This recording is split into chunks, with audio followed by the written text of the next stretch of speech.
Fais tomber, oh, ta pluie, qu'elle envahisse ma vie. Nous sommes dans ta présence. Fais tomber, oh, ta pluie, qu'elle envahisse ma vie. Nous sommes dans ta présence. Fais tomber, oh, ta pluie, qu'elle envahisse ma vie. Nous sommes dans ta présence. Fais tomber, oh, ta pluie, qu'elle envahisse ma vie. Ouvre tes écrits en abondance. Fais tomber ta pluie sur ma vie. Papa, ouvre tes églises en abondance. Fais tomber ta pluie sur ma vie. Papa,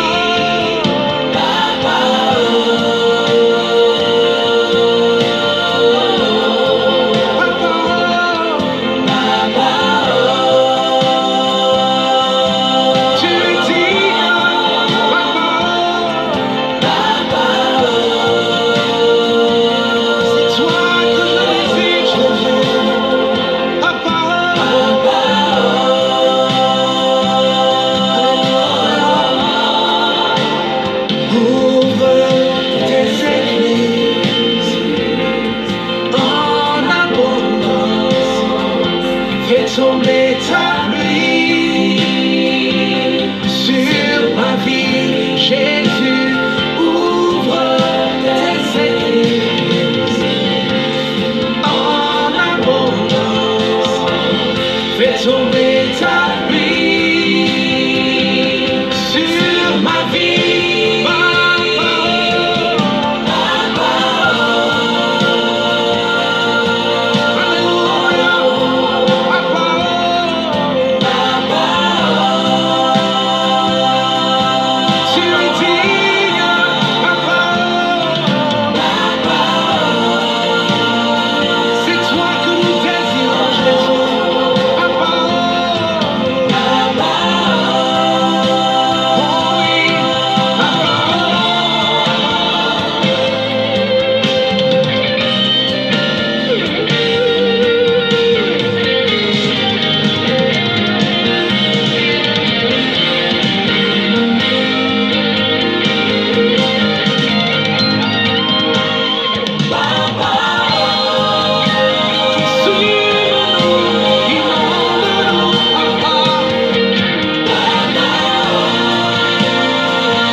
Je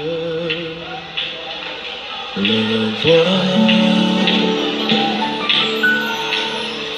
Oui, je le vois, élevé parmi le peuple, assemblé pour l'adorer. Oui, je le vois,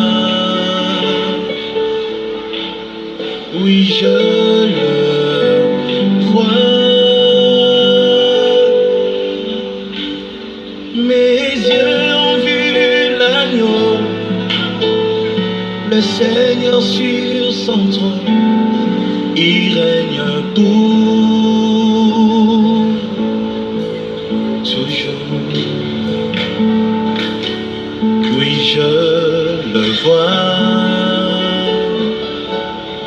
oui, je le vois,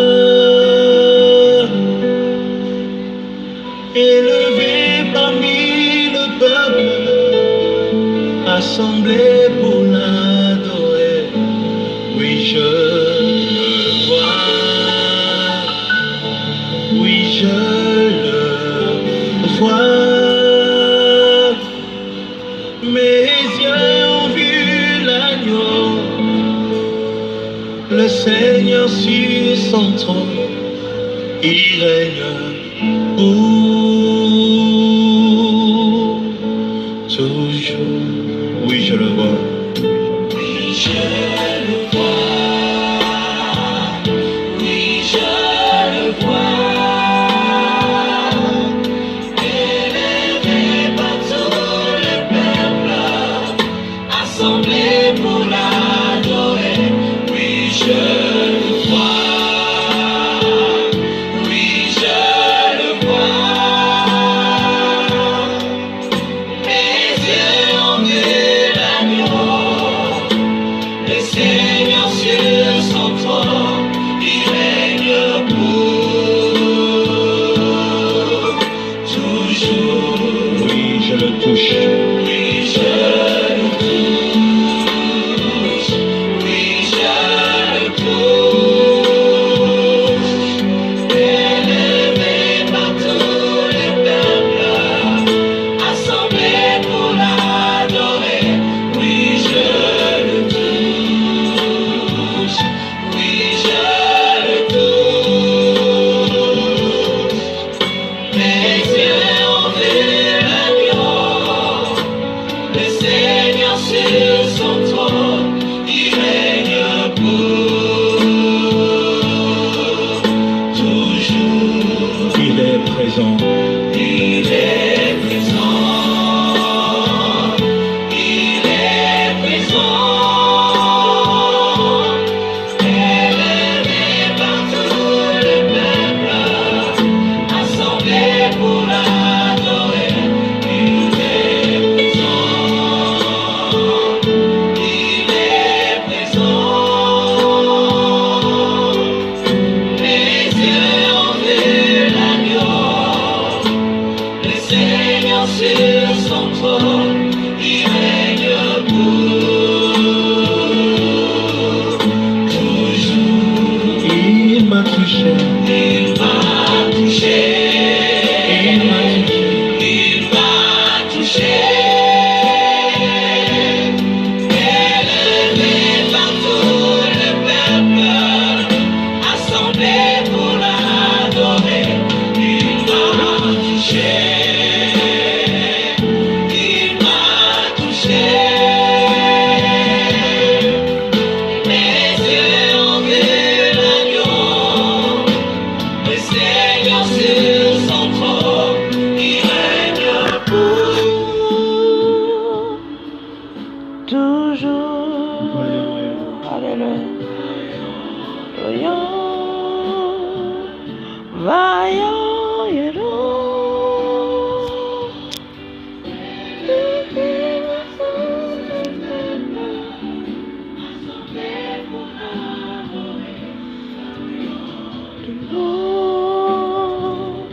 Vaillant héros. Alléluia. Anatony zany vavaka atsika ngataka ny fanahy masina atsika hitarika an'izao fotoana izao Izy no avelantsika hitarika, izy no avelantsika hitondra antsika eto. Halleluja.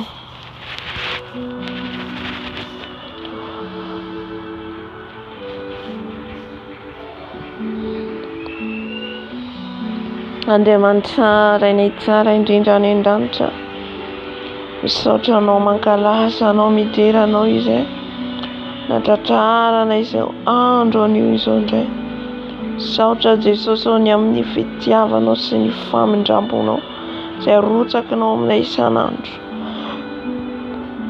ny fitantananao, ny fombanao anay.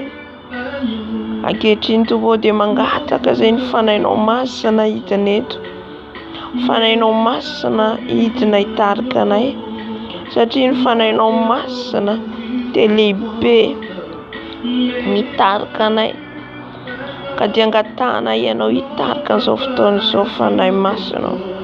Fanahy masinao milanao izay, fanahy masinao mangataka ny fahafenonao izay.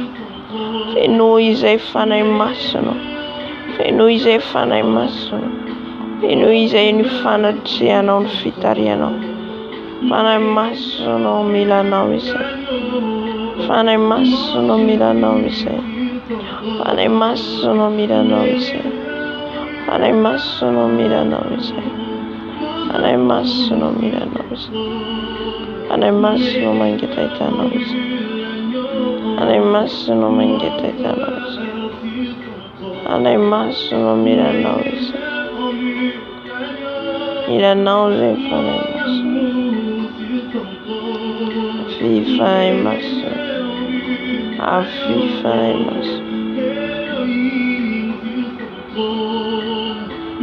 milanao izay fanahy masinao, milanao izay fanahy masinao, milanao izay fanahy masinao, milanao izay fanahy masinao, milanao izay fanahy masinao.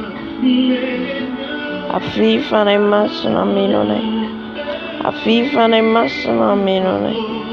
Feno izay manomboka amin'ny lohanay ka hatrany amin'ny fahadianay. Fanahy masinao, avy fanahy masinao. Foano izay rehetra tsy avy aminao eto, foano izay rehetra tsy nambolenao fanahy masinao, izay rehetra tsy avy aminao fanahy masinao. Vaokanao hitari-dalana amin'izao fotoana izao, hitarika anay eto.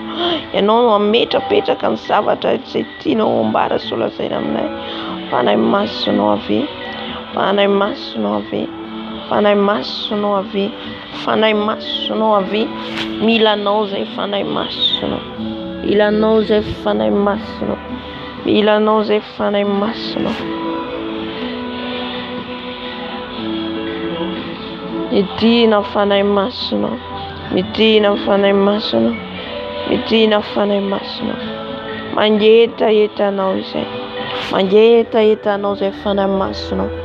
Mameno anay fanahy masinao, mameno anay fanahy masinao, mameno anay fanahy masinao, mameno anay fanahy masinao. Feno ianao izay Dado, feno ianao izay Dado. Mila ny fahafenonao izay, milanao izay fanahy masinao anatrika an'izao fotoana izao, milanao izay fanahy masinao ameno an'izao fotoana izao, milanao izay fanahy masinao ameno an'izao fotoana izao. Feno izay fanahy masinao, feno izay fanahy masinao, feno izay fanahy masinao, feno izay fanahy masinao. Ento amin'ny fanatrehanao izay fanahy masinao, ento amin'ny fanatrehanao izay fanahy masinao, ento amin'ny fitarianao izay fanahy masinao. Tario izay fanahy masinao, tario izay fanahy masinao, tario izay fanahy masinao, tario izay fanahy masinao, tario izay fanahy masinao, tario izay fanahy masinao, tario izay fanahy masinao. Midina meno anay fanahy masinao, midina meno anay fanahy masinao, midina meno anay fanahy masinao. Feno izay manomboka aminao anay ka hatrany amin'ny faladiana. Milanao izay fanahy masinao, Mila anao izay fanahy maso. Velombeloma izay fanahy maso. Mila ny hafenonao. Mila ny hafenonao izay fanahy maso. Fenoy ianao izay fanahy maso. Fenoy ianao izay fanahy maso. Fenoy ianao izay fanahy maso. Fenoy ao fanahy maso. Fenoy ao famangetahitanao. Fenoy ao famangetahitanao. Avy fanahy masonao. Avy fanahy masonao. Avy fanahy masonao. Avy fanahy masonao. Fenoy ianao izay. Fenoy ianao izay fanahy masonao. Fenoy ianao izay fanahy masonao. Fenoy ianao izay fanahy maso. Fenoy ianao izay fanahy maso. Fenoy ianao izay fanahy maso. Fenoy ianao izay fanahy maso. Fenoy ny fanatrehanao. Fenoy ny fanatrehanao. Fenoy ny fanatrehanao. Fenoy ny fanatrehanao. Mila anao fanahy maso. Mila anao fanahy maso. Mila anao fanahy maso. Mila anao fanahy maso. Mila anao fanahy maso. Mila ny fanatrehanao. Mila ny fanatrehanao. Midina fanahy maso. Midina fanahy maso. Midina fanahy maso. Midina fanahy maso. Midina fanahy maso. Midina fanahy maso. Midina fanahy maso. Midina fanahy maso. Midina fanahy maso. Mameno anay fanahy maso. Enoy izay manomboka amin'lohanay ka hatrany amin'ny faladinay. Enoy ianao izay fanahy maso. Enoy ianao izay fanahy maso. Mila anao izay fanahy maso.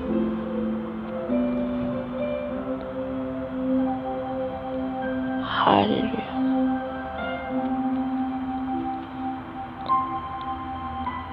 Midina meno anay fanahy masina. Midina nanatra iteny anay indray fanahy maso. Ampalalao anay ny sitraponao. Ampalalao anay izay tianao. Midina meno anay fanahy maso. Midina melombelona anay. Midina hitarika anay. Midina hiteny aminay. Midina fanahy maso. Midina fanahy maso. Midina fanahy maso. Midina fanahy maso. Enoy ny fahafenonao izay. Enoy ny fahafenonao izay fanahy maso. Foanao ny jiaby aminao rehetra. Ny tsy nambolenao dia esorongody. Fanahy masonao. Avy amenonay. Avy fanahy masonao. Halleluja.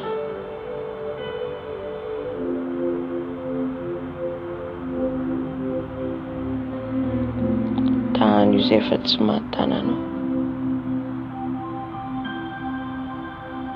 Tany izay fanahy maso. Amenao anay fanahy maso.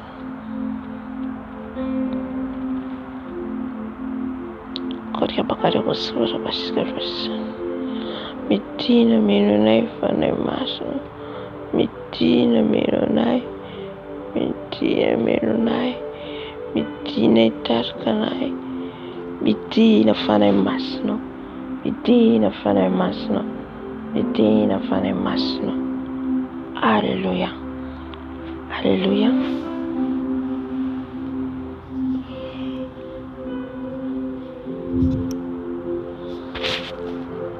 Ibebaka atsika nantona ny tompo amin'izay rehetra nataontsika tsy mifanaraka amin'ny sitrapony. Izay rehetra fantatrao fa nampisaraka ao aminy. Ny toetra, ny fietsika, ny fitondran-tena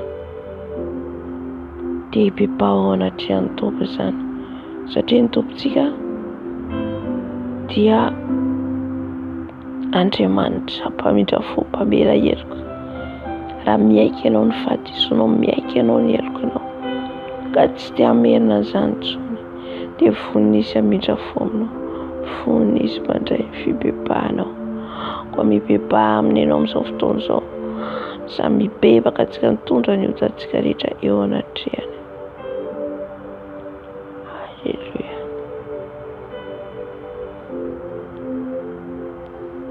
Halleluia. Jesosy malala.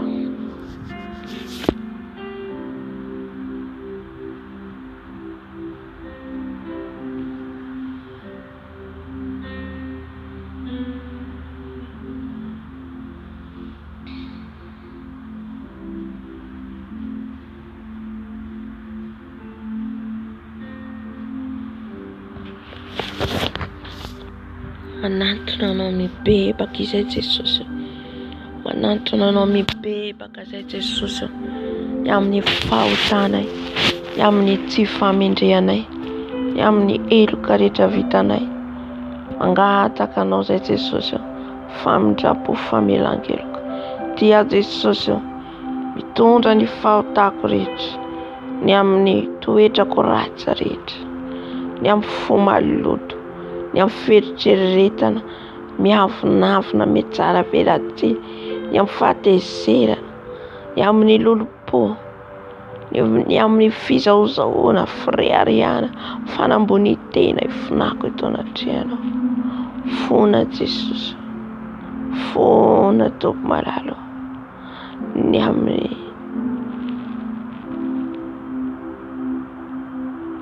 amin'ny fietoko Jesosy malalo, ny amin'ny toetrako Jesosy ifonako eto anatrehanao. Fona Jesosy fa tsy mety miovy izay. Fona Jesosy,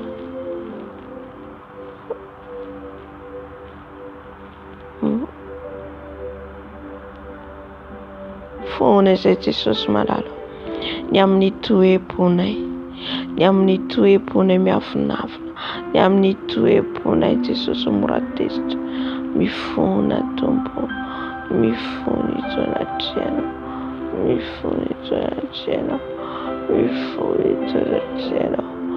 Fona Jesosy, isora aminay ny fahadisoanay rehetra Jesosy, ny amin'ny heloka rehetra Jesosy, ny fona Jesosy.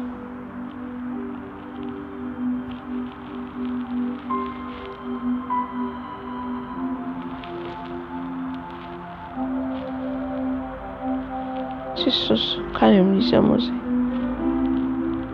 mpanody izay,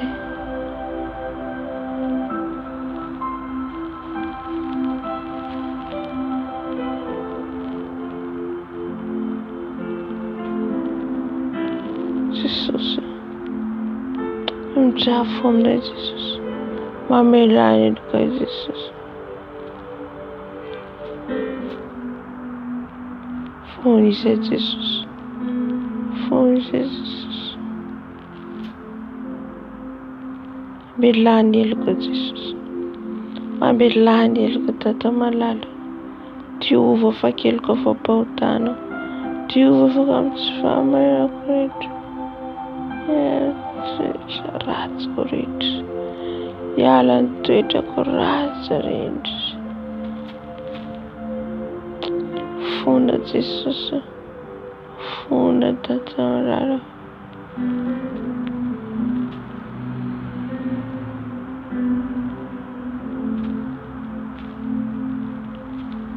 Fona Jesosy,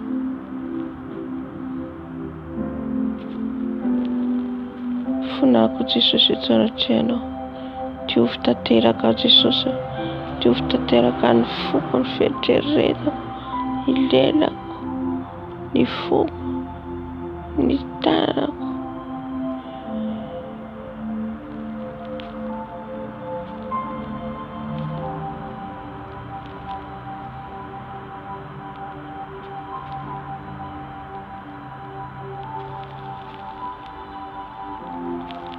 Jesosy, fona Jesosy, fona Jesosy, amindrafo amin'ireo izay mbola tsy nahalalana, Mamdrafo mbola very.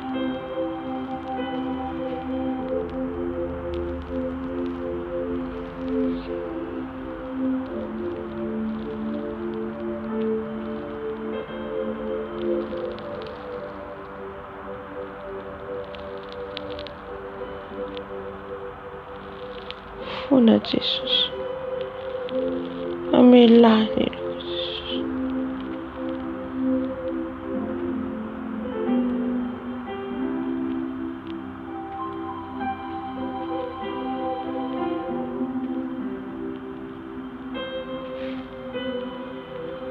Fona Jesus.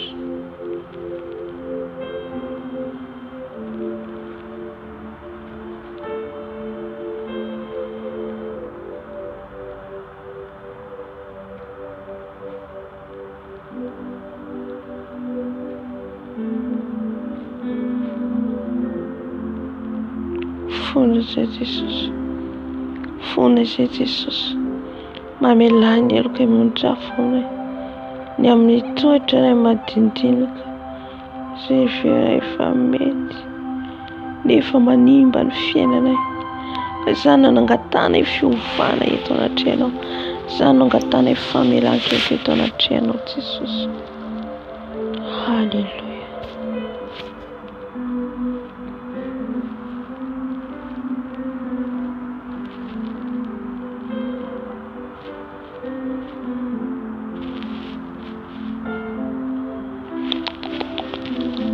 Fony izay Jesus, fona mangataka famelan-keloka avy aminao, mangataka famonjam-po avy aminao Jesus.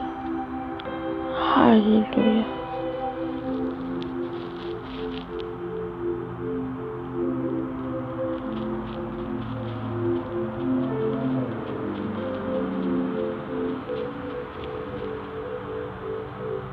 Halleluja.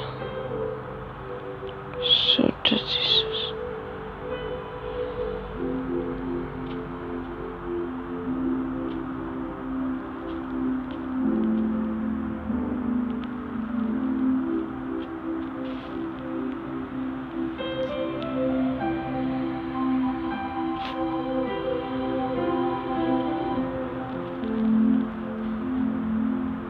Jesus malalo. Milany eloka Jesus. Amondrafo aminay Jesus. Halleluja. Halleluja. Kataka ny rano Jesus tsika nadio atsika. Rano Jesus anasa tsika eto. Rano Jesus asotroitsika. Rano Jesus nadio ny toetra tsika, ny toepo tsika. Halleluja. Rano Jesus. Rano Jesus manadio. Rano Jesus manasa. Manomboka any amin'ny lokatrany ao faladiko. Manomboka any amin'ny lokatrany ao faladiko. Sasao amin'ny rano Jesus. Sasao amin'ny rano Jesus. Lay ranzana contre tsisikilima. Lay ranzana contre tsisikilima. Manadio manasa. Manadio manasa. Manadio manasa. Manadio manasa. Sasao amin'ny rano Jesus. Sasao amin'ny rano Jesus. Rano Jesus manasa. Rano Jesus manadio. Rano Jesus manasa. Rano Jesus.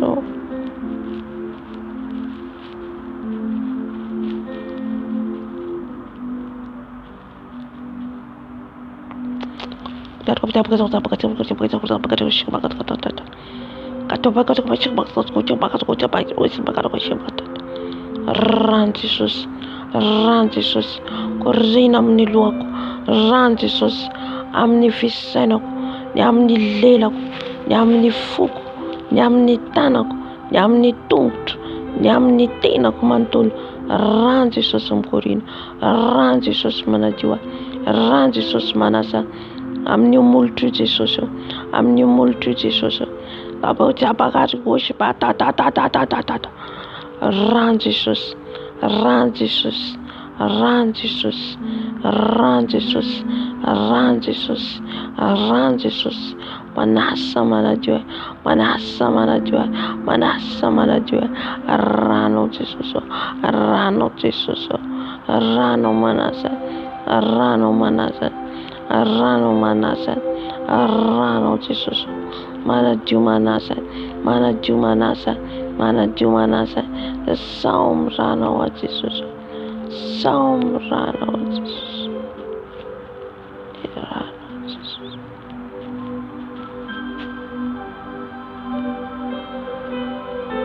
Manasa manaju rano, manasa manaju rano. Hallelujah. Jesus malalo. Ito angatakan fanay no masina ito. Fanay masono mitina. Fanay masono mitina. Mangatakan o sa fanay masono. Ameno na yetu. Ameno na yetu. Itarka na yetu. Amfidirana. Amfidirana sa kastano. Fanay masono tario. Fanay masono tario. Ay, sakuri bashkara. Kodia bashkara baba. Kodia bashkara baba.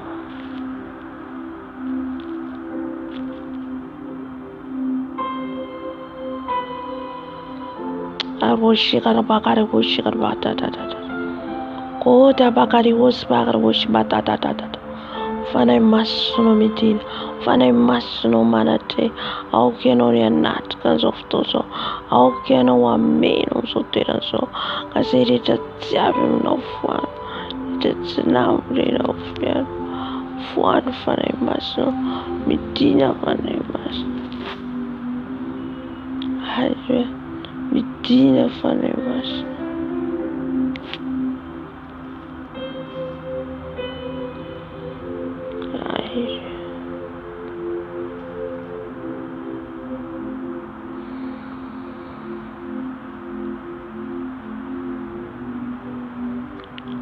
Soto fanay masono.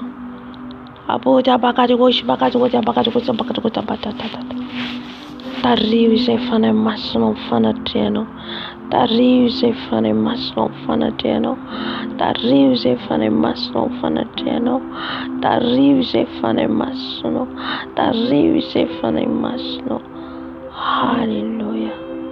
Hallelujah. Tariu se fanatiano. Tariu se fanatiano fanay masono. Ameno na yetu no fanay masono. Amel mbila na ino. Tarka na fidirane no. Tarka na fanatiano se midina fanay masono. Midina fanay masono. Hallelujah. Hallelujah. Amen amen. Tam fidirana tia. Nada tanto tika. Hallelujah.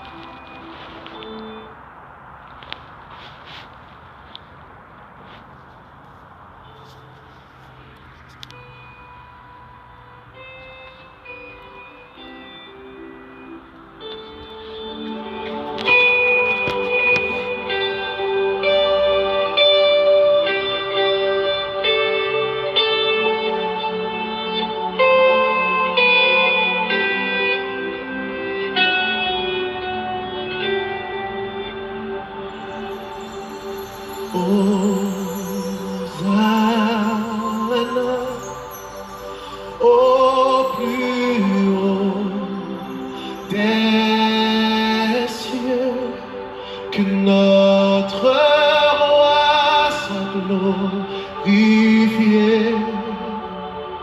Hosanna.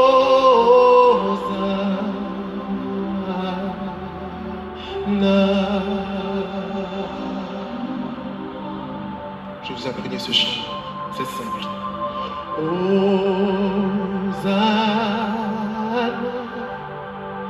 au plus haut des cieux, que notre roi soit glorifié.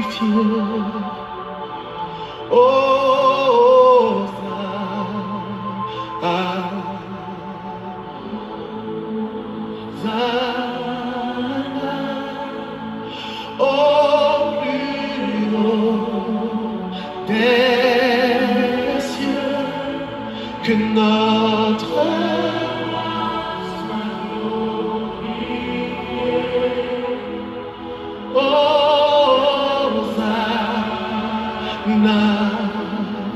Hosanna, au plus haut des cieux, que notre roi soit glorifié. Hosanna,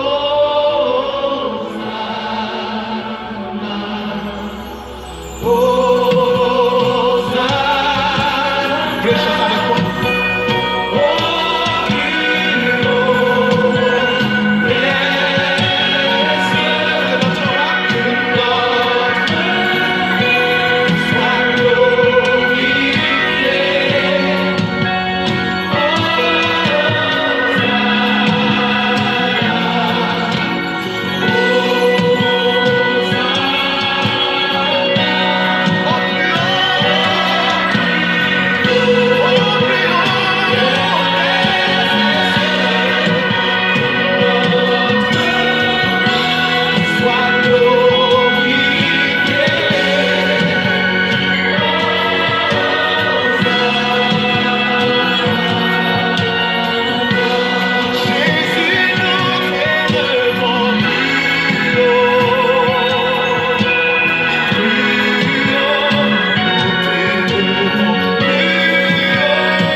Yes. À lui la majesté, à Jésus soit louange, honneur et gloire.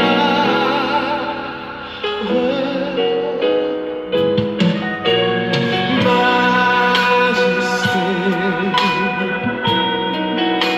suprême autorité. Alléluia. Tu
devant l'œuvre de la croix, devant l'agneau immolé et le sang versé pour moi. Tous les anges de sa sainteté, l'univers crie sa majesté.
puissance, la gloire, l'honneur.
Dieu tout-puissant, quand mon cœur considère tout l'univers créé par ton pouvoir, le ciel d'azur, les éclairs, les tonnerres, le clair matin, ou les ombres du soir, que tout mon être alors s'élève un chant. Dieu tout-puissant, que tu es grand.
je redirai dans son divin séjour.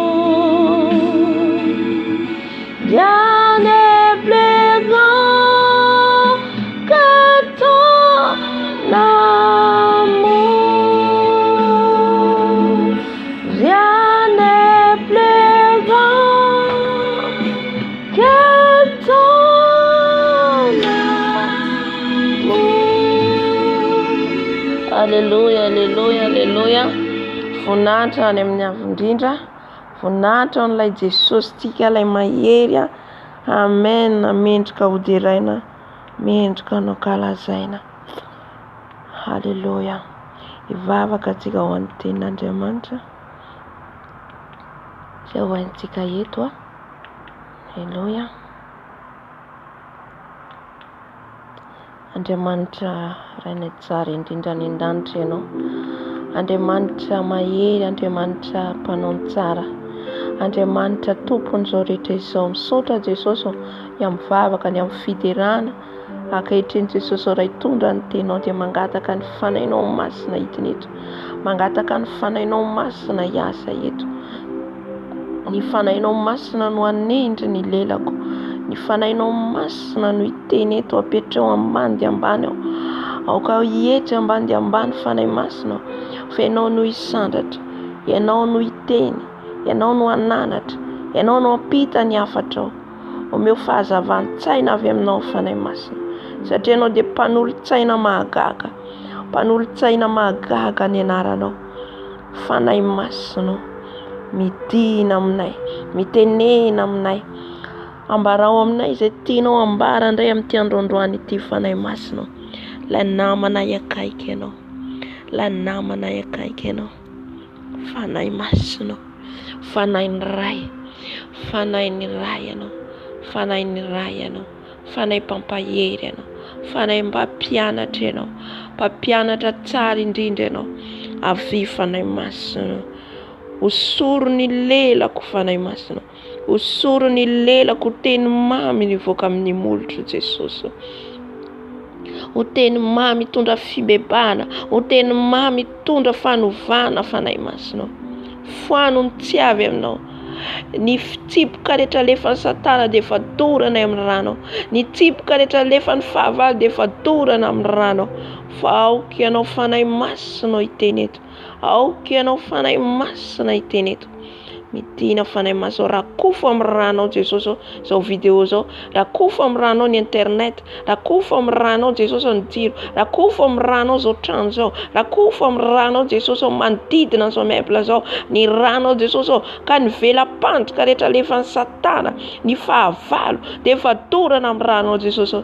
Ny ranao Jesosy manodidina ny trano, varavarana, varavarankely, ny rindrina, plafond, ranao ny atmosfera amin'izao trano zao Jesosy, ny atmosfera mavesatra rehetra efa foananao Jesosy malala.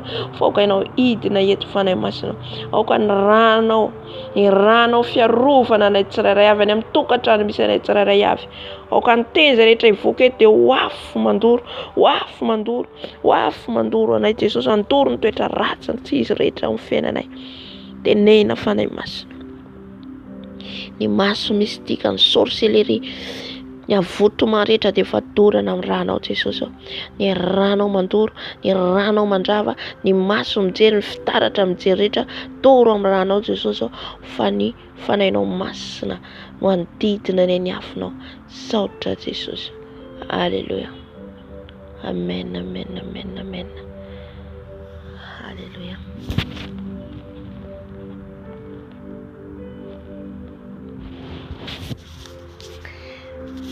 Alléluia. Amin'ny tenin'Andriamanitra atsika miala tsiny amin'ny maly fa tapaka ny internet, tsisy internet mihitsy, avaly tsy valy. Efa miangona ho izy ny zanak'Andriamanitra dia eo koa ny Satana.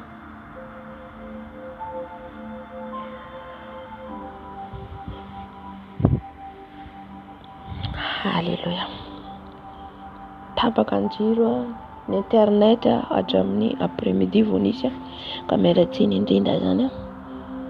Dia vavaka fotsiny no entsika atao anatin'ny dia omaly. Hita amin'ny tenin'Andriamanitra zany tsika. Tsaka andro fahafiry moa tsika androany. Diso ny zavatra zany. Andro enina. Dimy omaly. Nana. Ny tenin'Andriamanitra ho antsika androany zany dia momba ny fo. Filatsika ny fanahy masina hitarika atsika ny amin'ny fo, ny amin'ny fotsika io zany. Inandray ny tiany Jesosy ho tenenina ny amin'ny fo.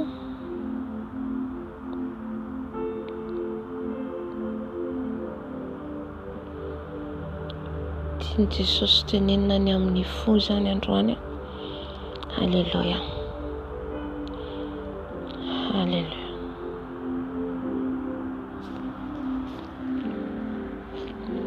Fatatsika tsara ny tenin'Andriamanitra Matteo 5:9-9. Sambatra izay madio am-po fa izy no ahita an'Andriamanitra. Le fahadiovam-po zany. Ny olona madio am-po zany dia olona afaka mahita an'i Jesosy. Afaka hitoeran'i Jesosy ny fony. Fa raha vao ny fontsika zany maloto dia tsy afaka manadio miasa amin'ny fiainantsika ny tompo. Izay zany mahatonga ny olona manana lolo-po, manana fialonana, manana fiatsaram-belatsia. Satria nahoana?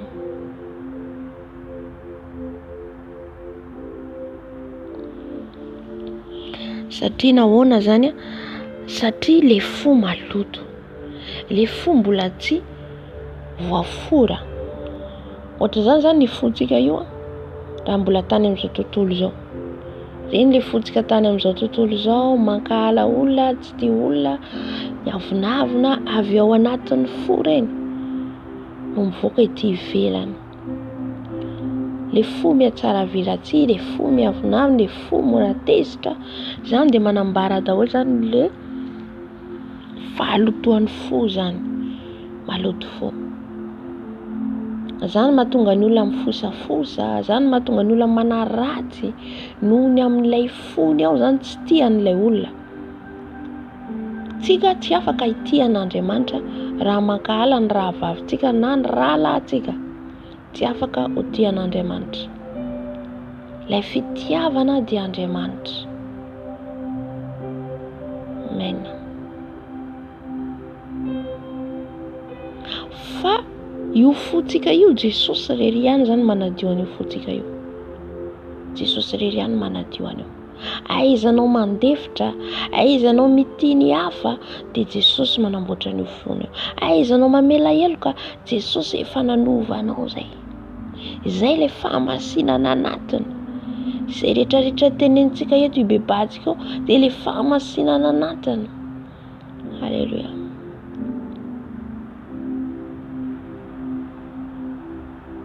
Raha vao maloto ny fisainana, ny fo, ny lela, ny maso, ny sofina, raha vao reo zany mbola feno zavatra le zavatra n'izao tontolo izao, tsy voafehitsika zany reo dia mbola tsy afaka mitoetra ny fanahy masina ao anatsika. Satria ny fanahy masina mitoetra ao anatinareo izy, ao anatitsika. Amen. Raha ny fo zany maloto dia tsy afaka hitoeran'i Jesosy velively. Raha ianao ny fonao io tezi-dava ianao, sorena lava ianao, dikan'izay tsy ao Jesosy. Tsisy fiadanana ao anatin'ny fonao, tsisy lape. Tsy ao Jesosy. Satria Jesosy dia niteny hoe fiadanana izy no avelako anareo, na avelany ho antsika ilay fiadanana. Ilay fiadanana dia mitoetra ao anatsika. Ahoana ny alalantsika hoe tsy ao Jesosy? Rehefa misy tsika olana na problème dia ahoana ilazako azy hoe nerveux na nerveuse, zany hoe misy tahotra, misy aia, misy fisalasalana, dia ireny mahatonga hoe Jesosy tsy ao anatin'ilay fotsika, tsy ao izy, tsy ao anatin'ny fotsika. Halleluja, satria Jesosy mitoetra ao anatin'ny fo feno fiadanana, feno fifaliana. Halleluja. Zay zany alalantsika hoe le fotsika madio. Io fonao io zany tsy mora misandroatra ianao, tsy mora tezitra ianao, tsy mora tafitohina ianao. Zay ny alalana hoe ao anatinao Jesosy. Fa tsy hoe misy zavatra kely ianao dia tezitra, na tsy nifanaraka kely aminao le olona, na tsy metimety aminao zavatra ataony dia efa tezitra ianao. Fa rehefa ao anatinao fanahy masina mahay mampikalma an'io fonao io, mahay mamboatra an'io fonao io, mandamina hoe na dia zavatra hitanao fa tena hoe atezitra aza, dia tonga ny fanahy masina miteny ianao aza mamaly, mangina. Halleluja. Tsy mora tezitezitra foana. Zany manambara fa mbola tsy ao Jesosy. Tezitra dia tady ady amin'ilay olona, tsy ao Jesosy. Halleluja. Sambatra ho izy izay madio am-po, fa izy no mahita an'Andriamanitra. Tsy voatery hoe hitantsika mivantana, fa Jesosy miditra mitoetra ao anatinao. Halleluja. Misy fiadanana na dia misy olana ianao, misy problème anao dia mahatsapa feno fifaliana, feno fiadanana, midika izay ao anatinao Jesosy. Halleluja. Satria izy manome an'ilay fifaliana, izy manome an'ilay fiadanana, izy manome anao hery. Amen.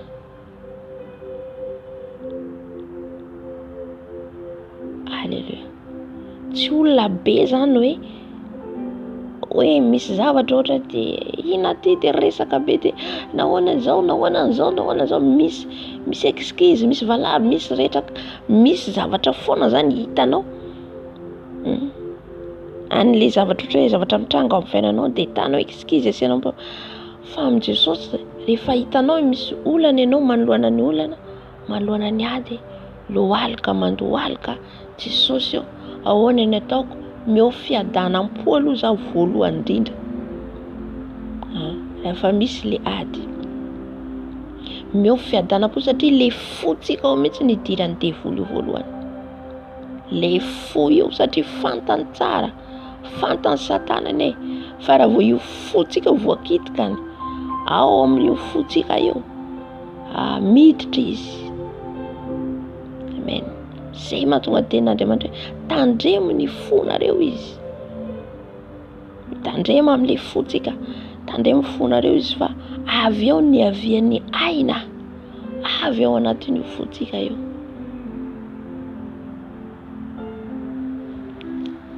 Ka asiny zany reny tsy maintsy misy le olana, misy ny problème, misy ny ady, misy ny zavatra tampoka ohatra hoe mifamaly amin'olona anao, na tsy ianao mifamaly fa le olona ohatra tonga dia vatravatra aminao dia eo zany ianao tsy tonga dia isandroatra koa. Amin'izay fotoan'izay faly Satana. Zay ny ilaina ny fotsika eo diovin' Jesosy, ilaina le fotsika madio. Fa hitan'ny Satana io fotsika, fantany hoe n'ity olona ty ny point faible-ny, tsy mahazaka resaka. Point faible n'ity olona ty tsy mahazaka ohatra hoe olona miteniteny mafy ao anilany, fa dia mafana koa ny fonao amaly an'ilay olona. Dikan'izay le fonao mbola mila an'i Jesosy, mila itoeran'i Jesosy. Halleluja. Amen. Tenin'Andriamanitra milaza hoe tezera fa aza manota, aza vela ho tratran'ny masoandro milentika ny fahatezeranareo. Tsy ho tratran'ny masoandro milentika zany, satria raha vao tratran'ny masoandro milentika iny dia ao marary ao ny fonao, tsy vitavita iny fa ao mikotroka ao anatiny fo dia miteraka lolopo, miteraka fahakalana, miteraka fiatsaram-belatsy. Tonga ao daholo ny zavatra rehetra ao anatin'ny fonao io. Miala ny fanahy masina tsy mipetraka amin'izany. Halleluja. Ny fo madio no itoeran'i Jesosy.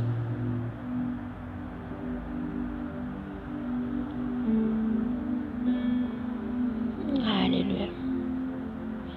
Jereo ny fonao amin'izao fotoana izao. Fo manao ahoana ny fonao? Fo mora tezitra, fo mora tafitoina.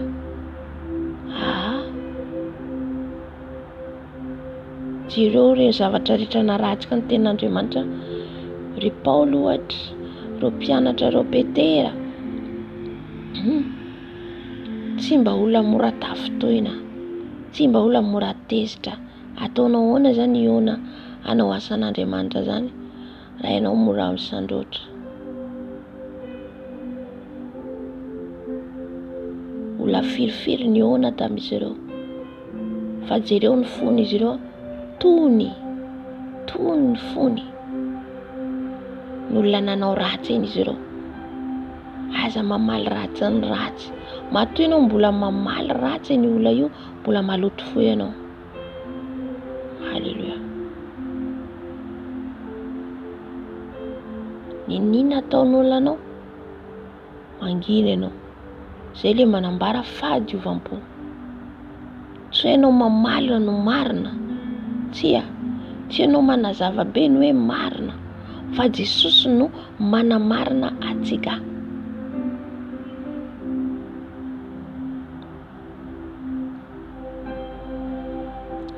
Ijerintsika zany tantaran'i Josefa.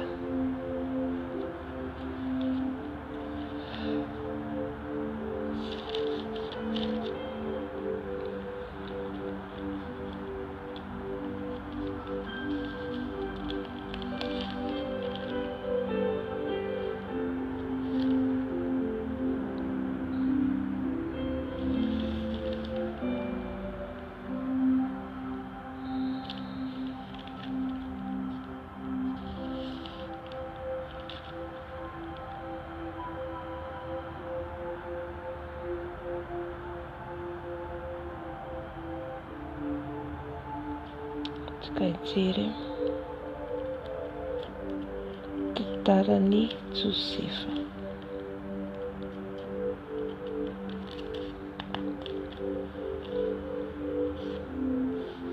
Zainy petraka ny fanahy masina ato anatiko tantaran'i Josefa. Genesisy 7:30.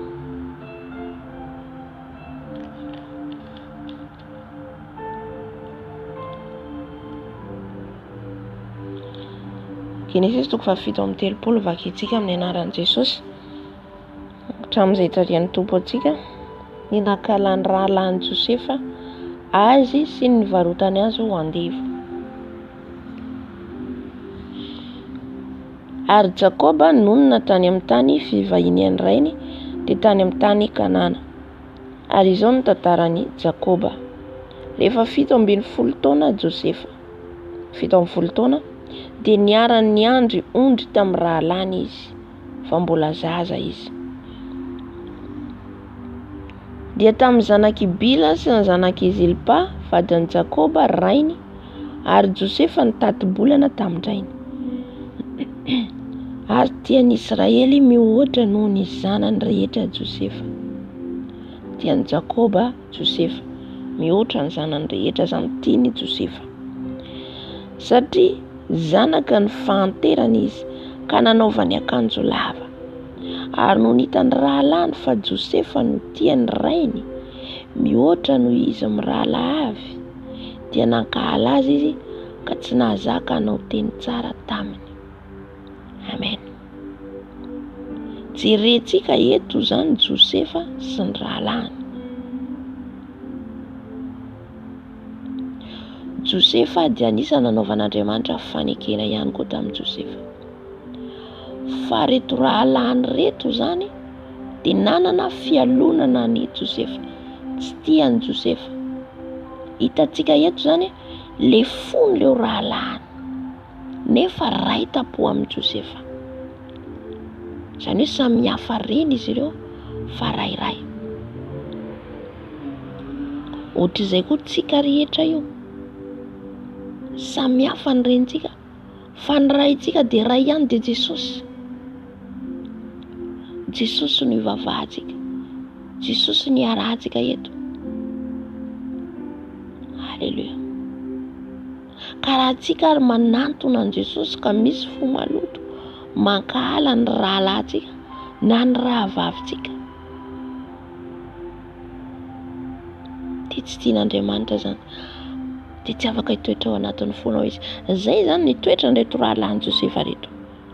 Samy zanaky Jakoba izy ireo fa tsy tian'izy ireo Josefa satria ny fony rainy dia tamin'i Josefa, satria efa ao le fanekena ao amin'i Josefa.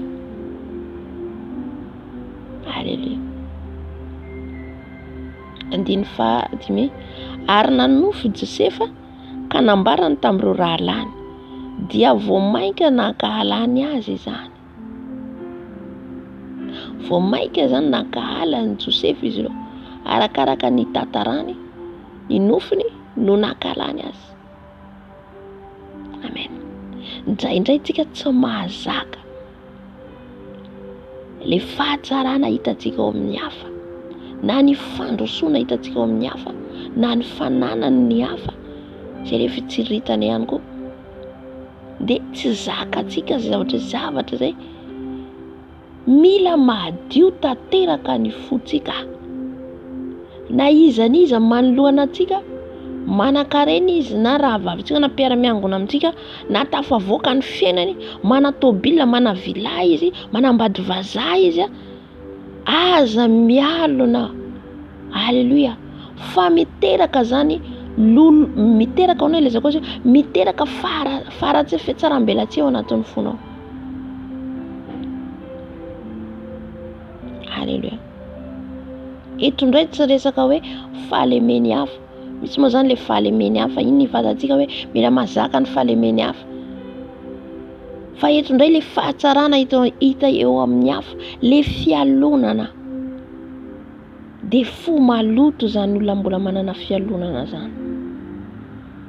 Za dia nangataka amin'ny tompo mihitsy zany Jesosy, za amboary ny foko, tsy hanana fialonana amin'iza. Na tafavoaka io fiainan'olona io, na izy manan-karena toy inona manoloana anahy, na tanora mitovy aminahy izy, na mana villa mananina, Jesosy io amboary ny foko, tsy hanana, tsy hazakazaka amin'izany intsony. Matoy ianao mbola mana fialonana, dia ao ny fahakalana, ao ianao te hitovy, te hanana tahaka an'iny koa, dia mbola mihazakazaka amin'ilay zavatra ny tany. Amen. Ataovy onona amin'izay ananako a Jesosy io, angatako amin'i Jesosy mihitsy zany. Be dia be zany io fahadiovam-po io, be dia be. Aza vela aho Jesosy hitsiriritra ny an'ny hafa, fa ataovy faly amin'izay omenao ahy, fa hainao foana manome izay rehetra ilaiko, izay rehetra tadiaviko, afaka omenao ahy zany Jesosy. Fa za tsy mila ninninna Jesosy aho, fa ny andovako ny fiainana mandrakizay. Amen. Raha maloto zany ny fonao io, mankahala ny rahalanao, raha vavinao, na mitsiriritra ny zavatra nanany, dia te hiazakazaka tetoy iny, dia mana fialonana ianao, dia ho aiza ny hafaranao rehefa avy ao amin'izay. Fa katsao aloha ny fanjakan'ny lanitra sy ny fahamarinana, katsao aloha ny zavatra momba ny ara-panahy, dia manaraka ireo omeny Jesosy. Moa tsy hain Jesosy hanome izay zavatra ilainy zanany, fa angatao aloha zavatra hampilamina ny ara-panahinao, ara-dalàna ao anatin'i Jesosy. Jesosy mionona amin'izay omenao ahy aho. Jesosy zavelana fialonana mizamiza mihitsy aho. Ataovana fahadiovam-po fanetretena daholo zany. Mahay manetry fanetretena zany mahita ianao ny olona manana eo anilanao ohatra mety rahavavinao io. Mety namanao io. Tafavoaka ny fiainany. Fa tsy mijery an'izay ianao andeha hialona azy.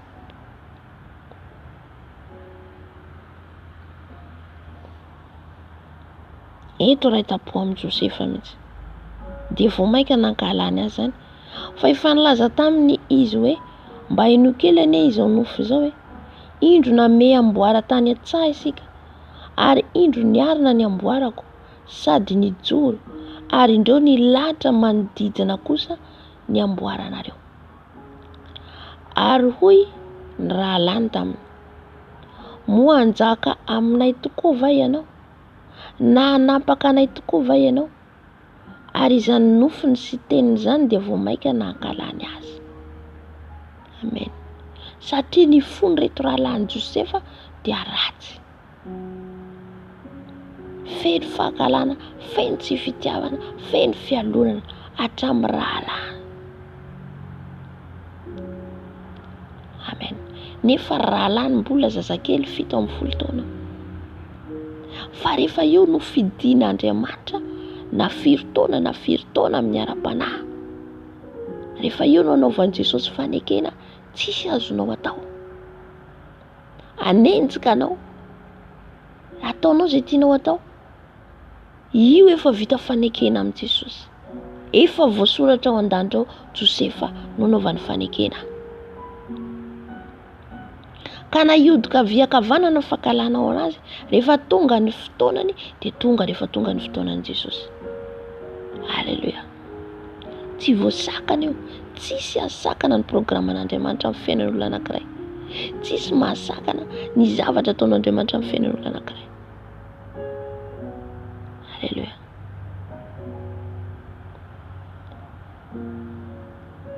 Dia ny tantara Josefa eto amin'ny fony. Fa ny fony reo rahalany reo nandevylevy hankahalany Josefa. Tsy ho anisan'izany anie zasy ianao ho any an-danitra zany olona madio am-po. Ny olona any an-danitra zany tsy mankahala olona. Nizaniza na ny olona mite hamaina anao. Jereo ny olona nalainy Petera ny sabatra. Amiko Jesosy tsisy an'izany, tsy izany ny fanjakany raiko. Tsy tahaka an'izany, tsisy ady. Halleluja.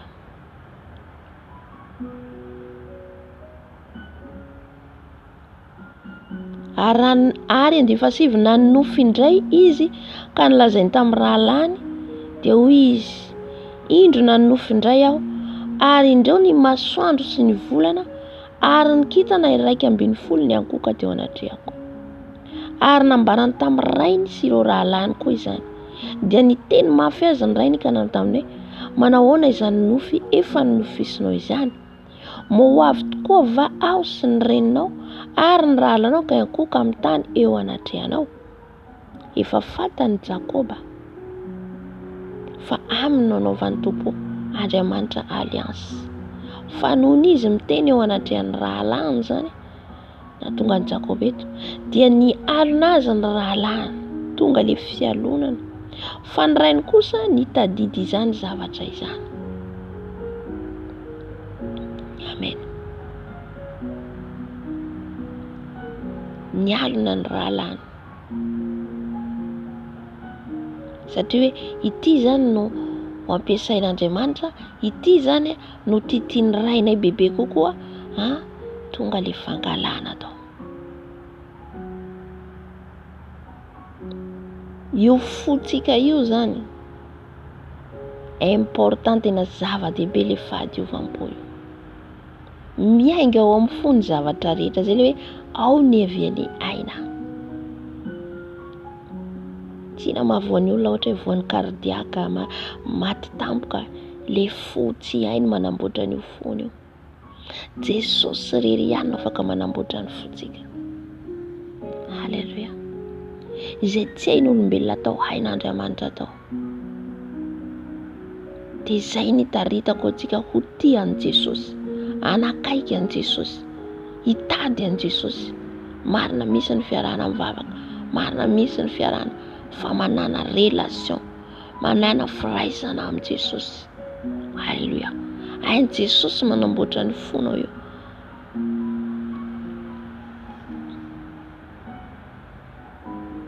Tsy hitanizaniza ianao ao any amin'ny trano misy ianao amin'izao fotoana izao, tsy fantanizaniza, tsisy mahalala antsika ny fiainantsika tsirairay avy eo. Fa Jesosy mahita, Jesosy mahalala ny toe-ponao.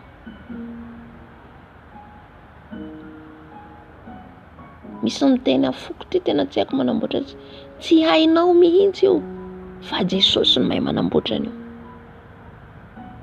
Misy miteny hoe za tena tsy haiko mamboatra ny fokotra, ka tsika tsy hay namboatra an'io mihitsy fa Jesosy. Ento ao amin'i Jesosy, ento ao amin'i Jesosy, hitomanio ao amin'i Jesosy.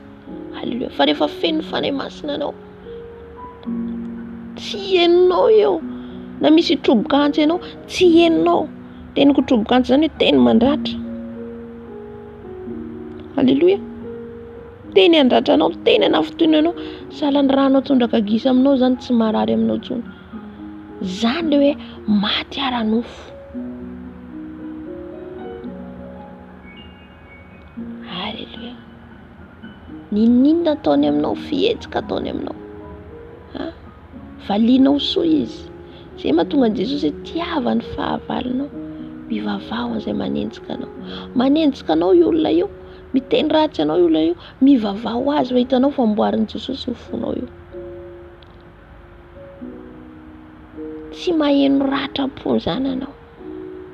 Inona ataon'ilay olona dia valianao soa mitsika aminy ianao. Nefa nisy fotoana nijoroako ambelety hoe za tsy mba nahay niome zany. Mamondromondro foana. Fa gaga be sa misy fiovana be. Ome foana mahita olona, ome foana. Ninona teny ataon'ny olona io dia ataovy sahalan'ny tsy heno. Satria hamonjenao ny fanahinao zany. Aza miditra amin'ny fiainany hafa. Aza jereo ny rahalahin'i Josefa, tsy sahirana any amin'ny fiainan'i Josefa. Sahirana. Raha hitanao le zavatra hitanao hoe irinao le zavatra hitanao amin'ny hafa, mivavah mangata amin'i Jesosy ampiasao koa za hoe.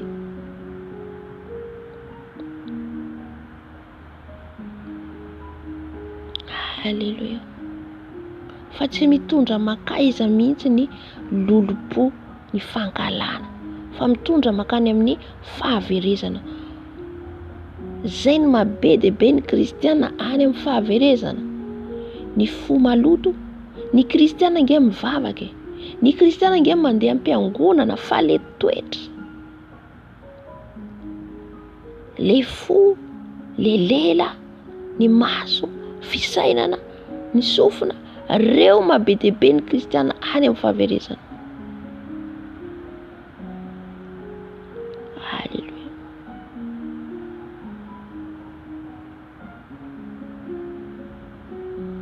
Satria tsy mahay mamehana io tenany io. Mila fehezana io tenantsika io. Discipline, discipline, discipline.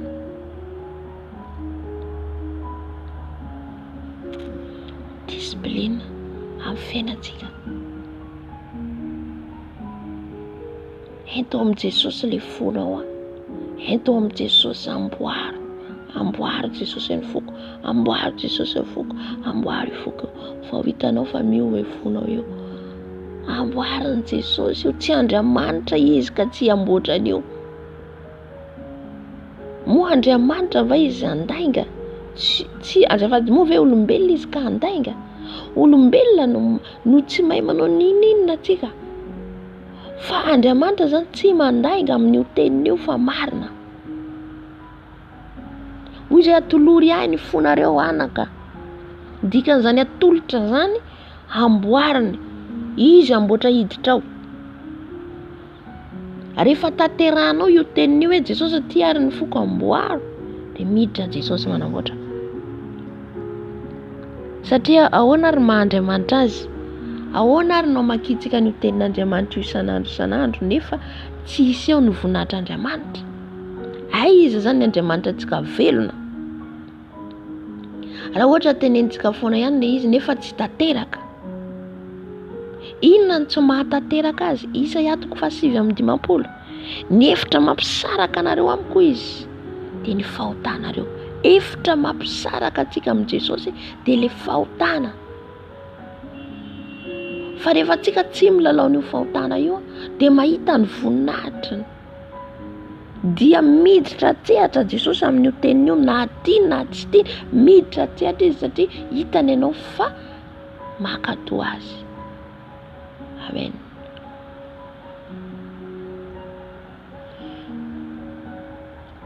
Andiny 12 ary lasa ny rahalahy ny andry ny ondry ny rainy tany Sekema ary hoy Israely tamin'i Josefa: tsy miandry ondry any Sekema va ny rahalahinao? Avy mba irahiko akany aminy ianao? Ary hoy izy taminy: inty aho. Ary hoy ny rainy tamin'ny masina ianao: andeha izahaona tsara ihany ny rahalahinao, tsy ny ondry amanosy na manao ahoana, ka miverena ilaza amiko dia ny rany hiala avy teo amin'ny lohasan'ny Hebrona izy dia nakany Sekema. Ary nisy lehilahy nahita azy fa indro ny renireny tany an-tsaha izy dia nanontany azy raha lehilahy ka nanao hoe: inona moa no tadiavinao? Dia io kosa izy: ny rahalahiko no tadiaviko, ko masina ianao, mba lazao amiko izay iandrasan'ny ondry. Ary hoy raha lehilahy: efa nifindra ny ala teto izy, fa efa reko izy ny resaka hoe andeha isika akany Dotana. Dia lasa Josefa nanaraka ny rahalahiny ka nahita azy tany Dotana. Andiny 19 ary nahatazana azy eny lavidavitra eny ny rahalahiny, ko raha tsy mbola nanakaiky azy Josefa dia niray tety ka hamono azy izy. Dia niresaka hoe izy: indro tamin'ilay mpanofy, ko ankehitriny andeha hovonoitsika izy ka atsipitsika ao anatiny anankiray amin'ireto lavaka ireto, ary dia aoka holazaintsika hoe efa lan'ny biby masika izy, dia ho hitantsika amin'izany na hanao ahoana ny nofiny. Ny ray tetika izy ireo hamono an'i Josefa. Andiny 12 ary Robena nandray izany dia namonjy azy tamin'ny tanany ka nanao hoe: aza dia mamono ny aina isika.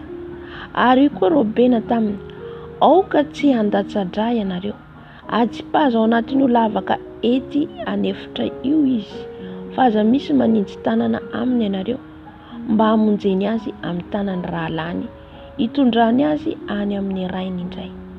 Robena izy ny zanaka voalohany nalahelo an'i Josefa, ary nataony tompo fitaovana ihany koa zany hamonjena ny ain'i Josefa, satria Andriamanitra dia namela an'izy ireo nanao izay tiany atao, fa le ain'i Josefa tsy azon'izy ireo ny kasiana. Alleluia. Dia manaraka ihany koa ny 17 ary rehefa tonga teo amin'ny rahalahiny Josefa dia nendany ny akanjony, dia ilay akanjo lava teny aminy, dia nobetainy izy ka natsipy ny tao an-davaka, ary maina ny lavaka tamin'izay fa tsy nisy rano tao. Halleluia. Natsipy tany an-davaka Josefa, mbola hoe 17 taona Josefa tamin'izany,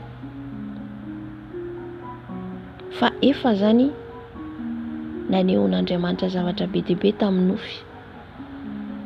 Nambarany tompo zany fa izy no nanaova ny fanekena ao amin'ny Israely.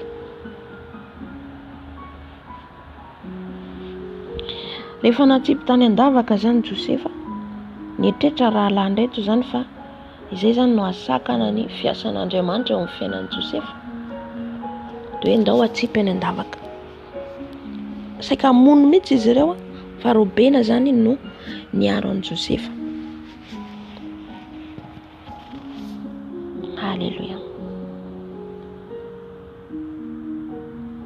hitantsika eto zao zany le vokatry ny fo a. Io vokatry ny fo io raha vao tsy amboarin' Jesosy io fotsika io a, raha vao tsy haintsika amin' Jesosy ny fotsika io a, na hivavaka toy inona tsika, na handeha am-piangonana tsy tapaka tsika, na hanao asan'Andriamanitra be dia be tsika, raha vao io zany tsy voafora dia mefara tahaka amin'ilay toetra ny raha lany Josefa rehetra. Amen. Dia akahala olona ianao, anao ratsy olona ianao, inona mahatonga ny fosafosa, inona mahatonga ny adiady, le fo maloto, inona mahatonga ny resadresaka, fo maloto. Amen. Tenin'Andriamanitra dia milaza hoe jereo aloha izy ny andro eny aminao, ny andron-kazo eny aminao vao mijery ny hafa ianao. Raha antsika tsirairay avy io samy mijery ny tenantsika dia fantatsika ny fahalementsika, fantatsika hoe izaho ty mbola zao, izaho ty mbola zao Jesosy, tia Jesosy, dia haitsika manantona an' Jesosy bebe kokoa. Zany no eken'Andriamanitra, zany no akasitran'Andriamanitra. Ny olona miaiky ny elokany, miaiky ny fahotany, miaiky manantona Jesosy ny anaty zao ny problemako. Jesosy ty foko ty ny problema, Jesosy ty fisainako ty ny problemako, Jesosy amboaro. Fa rehefa fantatrinao le fahalemenao entinao amin' Jesosy a, dia tsy hisahirana ny hafa zany ianao. Amen. Tsy ho sahirana mihitsy. Ny nahary tsy vitako, ahoana no hidirako ny any amin'ny hafa. Halleluja. Dia raha avy ianao miditra amin'ny fiainan'ny hafa, iny no mahatonga adiady, iny no mahatonga lolo-po, mahatonga le fankalana, mahatonga ahitanao tsikera, ahitanao zavatra, ahitanao kilema, ahitanao resaka.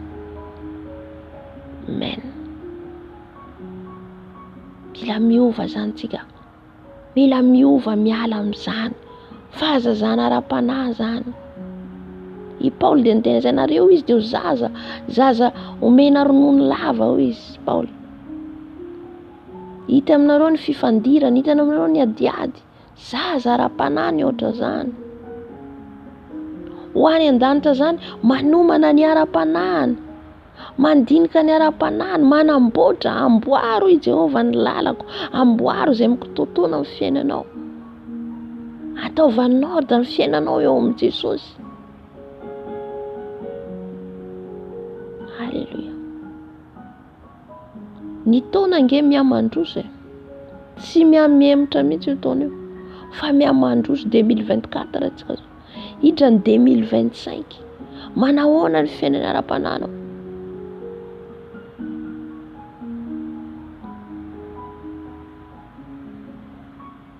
Halleluja. Manahoana ny toetranao, le toetra le ao anatinao ao.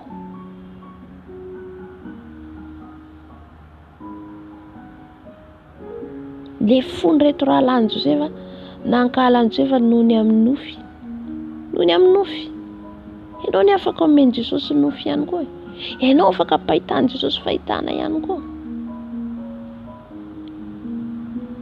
afaka mangataka ianao hoy Jesosy mangatao izy dia omeny ianareo. Io tenin'io tsy miteny fotsiny Jesosy fa dikan'izay ho ampiarinao, ho ataonao. Fa rehefa ampiarinao izy teneninao Jesosy, ianao no teny hoe mangata dia omeny ianareo. Ankehitriny Jesosy mangataka aminao amboary ny foko. Jesosy ankehitriny mangataka aminao mba omeo nofy aho, ampalalao ahy ny état spirituelako, ampalalao ahy Jesosy ny ara-panahiko, inona mbola mila amboarina amin'ny ara-panahiko. Halleluja. Fambaran'i Jesosy ianao, fa mila maharitra. Fa tsy hoe nivavaka anao androany rehefa tsy nahazo tanofy ianao fahitana dia vita baibay Jesosy. Tsy mahavita fa tsy mamaly vavaka Jesosy. Mila mana faharetana. na hivavaka fanamboarana ny fo zany mila faharetana, mila faharetana.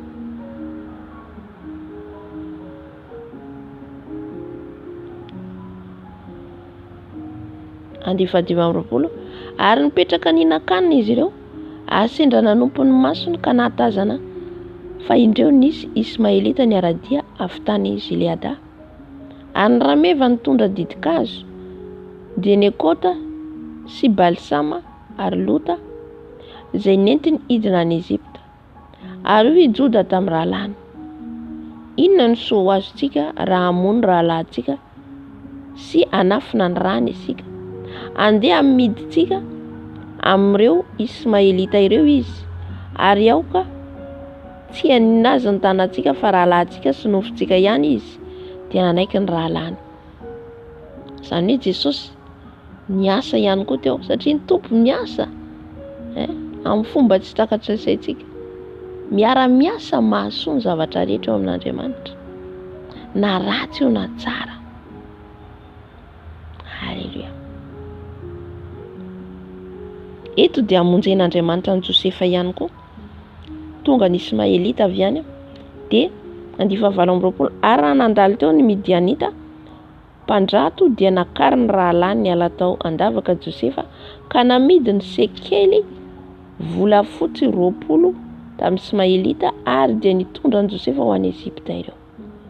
Dia niverina nakeo amin'ny lavaka Robena ka indro tsy sao andavaka intsony Josefa, dia nandrehitra ny fitafiana izy, dia niverina nakeo amin'ny rahalany izy ka nanao hoe tsy ao ny zaza, ary izao aiza no alehako, natahotra Robena ny rainy.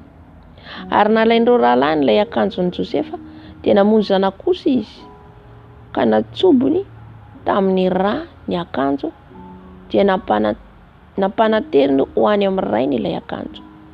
Sady hoy ny filazany azy, ity no efa hitanay. Sady hoy ny filazany azy, ity no efa hitanay, ko fataro na akanjon'ny zanakao ity na tsia. Dia fantany ka hoy izy akanjon'ny zanako io. Efa lany biby masika izy, voaviravira tokoa Josefa.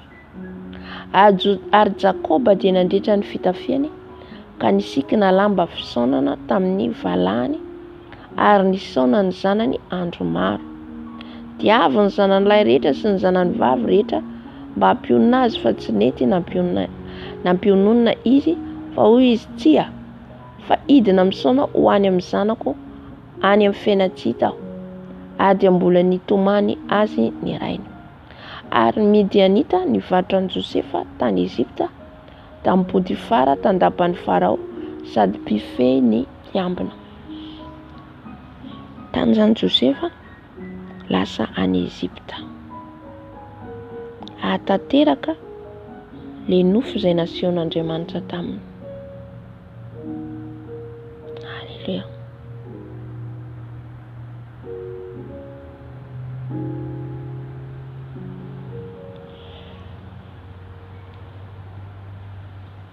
Iresaka faharoa koa tsika ny amin'ny fo.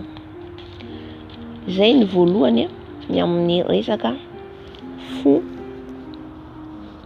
ny amin'ny fankalana, ny amin'ny tsy fitiavana, ny namanao ny rahalahinao, raha vavinao, raha-tapo aminao. Misy nampiray-tapo tahaka ny Josefa sy ny rahalany eto dia tsy mifankaty, ady lava. Amen. Dia manomboka izao zany ny fonao ento amin'ny Jesosy, amboariny Jesosy. Amboary hoe ny foko Jesosy, tsy hanana fialonana olona, tsy hankahala olona. Ny fialonana moa zany dia matetika zavatra hitanao tsara eo amin'olona no elonanao. Ny fankalana moa dia halanao le olona satria mety hoe metimety ny fiainana sy ny sisa zany. Zay zany amin'ny fo izay mila diovina, adio tanteraka, tsisy zavatra miafikafinao. Amen. Hijeritsika le fo hoe le fo ny ray aman-dreny sy ny zanaka.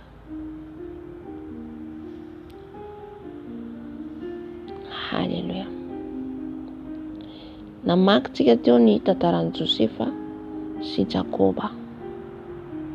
Ahoana ny fon'i Jakoba nanoloana an'i Josefa?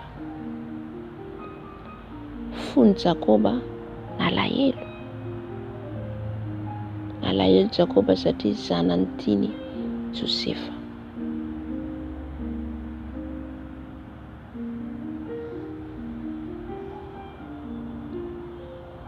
Normal zany amin'ny maha-olombelona hoe zanakao tianao maty.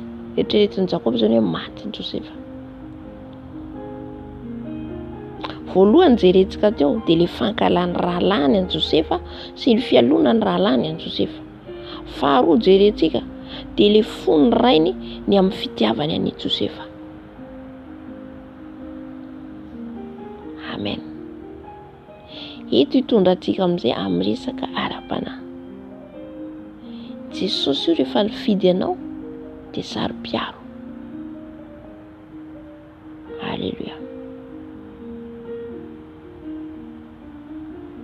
Marina antsika manana ray aman-dreny niteraka atsika.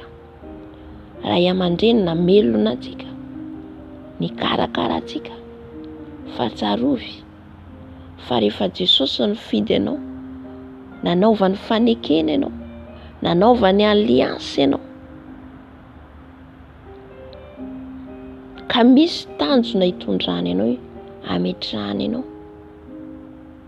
dia tsy maintsy misy fisarahana ao amin'ny ray aman-dreny sy ny zanaka. Amen.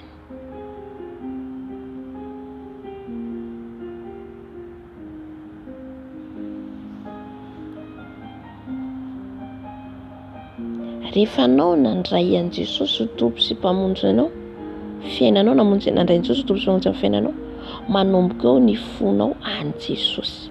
Manomboka eo ny rainao Jesosy. Halleluja. Izay mahatonga hoe le fonao io zany an'i Jesosy itoerany. Izay mahatonga an'i Jesosy zany atolory any fonao anaka. Teny izy anaka, zanany izy asenao. Amen. Sarotra tamin'i Jakoba ny saraka naheno hoe tsy ho hitany intsony Josefa. Sarotra zany, mafy zany. Eto ny zavatra nilalovan'i Jakoba dia zavatra hoe raha mijery zany aminao ara fizika, marina hoe maty Josefa, hoe tsy hita ty ny rany, nefa le izy tsy maty Josefa fa navity any amin'ny tany Ezipta atateraka ny mission. Andriamanitra mihitsy nanala ny Josefa teo amin'ny ray aman-dreniny, nanala any Josefa teo amin'ny raita-po aminy hoentiny anatanteraka an'ilay mission, ilay asa hitondran'Andriamanitra azy. Rehefa ianao no fidian'i Jesosy, zay mampiaveriko indray mandeha, saro-piaro Jesosy aminao. Tsy tiany anizaniza tsony ianao. Halleluja. Misy fisarahana manomboka eo.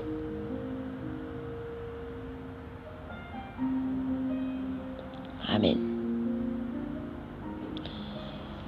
Ho azavako amintsika tsara manko zavatra amin'izay azotsika. Rehefa tonga fa tsy hoe eo no eo ianao nandren'i Jesosy dia ty ao, fa io étape tiako ambara. Étape hatongavana amin'izay. Arakaraka fitondrany fanahy masina. Fa eto Josefa dia 17 ans izy efa nisaran'Andriamanitra tamin'ny rainy sy ny ankohonany. Andriamanitra tsy tia ny fangaroaro zany ianao. Tsy tia ny aroaro zany ianao, fa tia ny ho azy samy rery. Halleluja. Alohany atateraka ny mission aloha anao, tsy maintsy sotomin'Andriamanitra tia ny lalanao izy. Dia hitantsika Josefa eto fa narary ny fon'i Jakoba, narary ny fon'ny zanany Josefa. Satria Josefa tia ny rainy ihany koa. Fa mba hahatonga ny Josefa hitodika any amin'Andriamanitra. Raitrentsika mbola mama, papa, sisa. Fa ianao efa fofombanjin'i Jesosy io, ny olona andeha hanambady zany inge. Tsisy tsony fifandraisanao amin'ny ray aman-dreninao. Amen. zavatra iainantsika ranofo dia ara-panahy ihany koa. Rehefa anao anambady ka misy papa sy mama koa, mifandray amin'ny ray aman-dreninao ianao fa ny fonao efa n'ilay vadinao. Tahaka an'izay koa ny amin'i Jesosy. Ray aman-drenitsika reo ray aman-drenitsika reo, ray atapo amintsika reo ray atapo amintsika reo. Inona ny teny Jesosy tamin'ny mpianatra?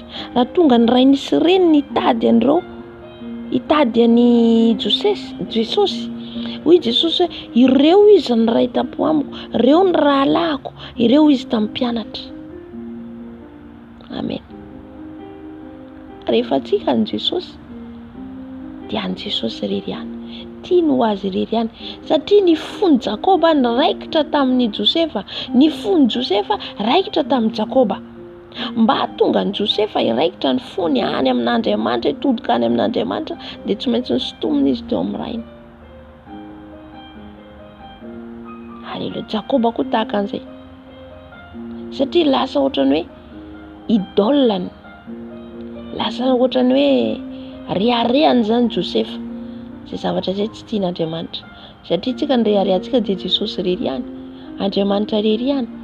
Dia rehefa avy eo Josefa taiza nametrahan'Andriamanitra azy. Eto amin'ny Genesis 7:30. Ary Josefa nentina nidina ho any Ezipta, ary Botifara lehilahy Ezipsiana tandapany Farao sady mpifehy ny mpiambina no nividy azy tamin'ny Ismaelita izay nitondra azy nidina tany.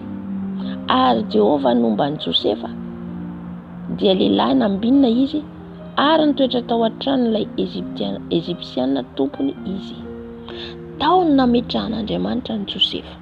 Io ny ray aman-dreny nitaizan'ny Josefa.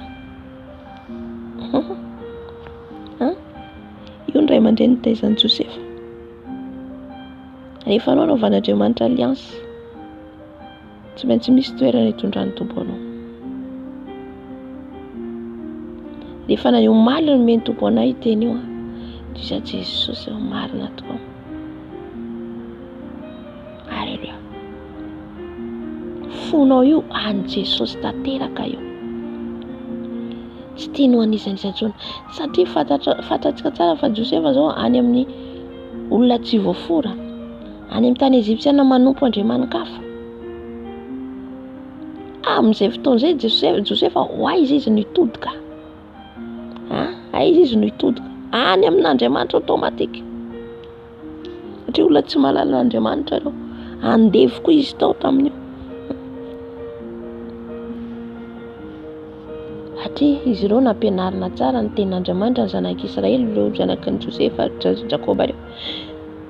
Nampahalalana ny soratra masina, mahalala tsara.